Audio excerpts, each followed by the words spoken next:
Nagustuhan ko talaga tong dish rack na to kasi nga super space saver niya talaga.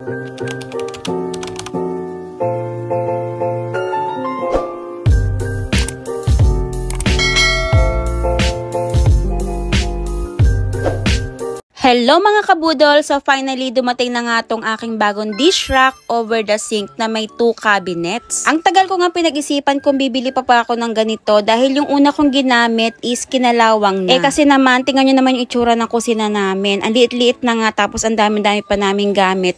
So ngayon hindi ko na tuloy alam kung saan ko sila ilalagay. Wala rin naman akong budget pampagawa ng mga hanging cabinets na yan kaya ito lang talaga yung choice ko. Nagulat nga ako dito dahil nagtaka ako bakit dalawa yung box. Yung pala may pa-free yung seller. Etong unang box na binuksan ko is yung pinaka-dish rack.